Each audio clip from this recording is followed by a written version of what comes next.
മാപ്പിൽ കാണുന്നത് പോലെ തന്നെ രണ്ട് സൈഡും കടലുള്ള വഴിയിലൂടെയാണ് നമ്മൾ യാത്ര ചെയ്തുകൊണ്ടിരിക്കുന്നത്.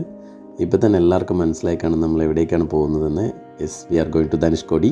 ഈ രണ്ട് സൈഡുള്ള കടലുകളും സാധാരണ കടലുകൾക്കില്ലാത്ത ഒരു പ്രത്യേകതരം നിറം കാണിച്ച് നമ്മളെ വല്ലാതെ ആകർഷിക്കുന്നുണ്ട്. എൻഡ് ഓഫ് ദ റോഡിലേക്കാണ് പോകുന്നതെങ്കിലും ഇടയ്ക്ക് വെച്ച് ഞങ്ങൾ ഈ ഗോസ്റ്റ് ടൗണിലൊന്ന് നിർത്തി.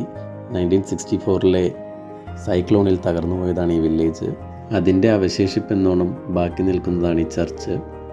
ചർച്ചിൻ്റെ വശങ്ങളായി തന്നെ കുറച്ച് ഷോപ്പുകളും കാണാം.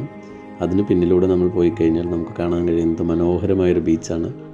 അധികം ആളുകളൊന്നുമില്ലാത്തത് കൊണ്ട് തന്നെ ഇവിടെ ഒരുപാട് സമയം ചെലവഴിച്ചാണ് ഞങ്ങൾ മടങ്ങിയത്. പിന്നെ ഞങ്ങൾ നേരെ എൻഡ് ഓഫ് ദ റോഡിലേക്ക്.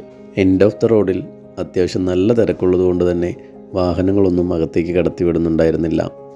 ഒരുപാട് കാലത്തെ ആഗ്രഹമായിരുന്നു എൻഡ് ഓഫ് ദ റോഡിലേക്ക് വരിക എന്നത്. ഇത്രയധികം ഇഷ്ടപ്പെടാൻ എന്താണ് പ്രത്യേകത എന്ന് ചോദിച്ചാൽ, ഒരു റോഡ് അവസാനിക്കുന്നത് നേരെ ബംഗാൾ ഉൾക്കടലിലേക്കും വളരെ കുറച്ച് കിലോമീറ്ററുകൾക്കകലെ അയൽരാജ്യമായ ശ്രീലങ്കയുള്ളതും പിന്നെ ഈ കടലിൻ്റെ മനോഹാരിതയും തന്നെയാണ്. ഇന്ത്യയുടെ റോഡ് അവസാനിക്കുന്ന അല്ലെങ്കിൽ ഇന്ത്യയുടെ ലാസ്റ്റ് പോയിന്റിൽ നിന്ന് കുറച്ചധികം ഫോട്ടോകളെല്ലാം എടുത്ത് ഇന്നത്തെ ദിവസം വളരെ ഹാപ്പിയായി തന്നെ വൈൻഡപ്പ് ചെയ്തു.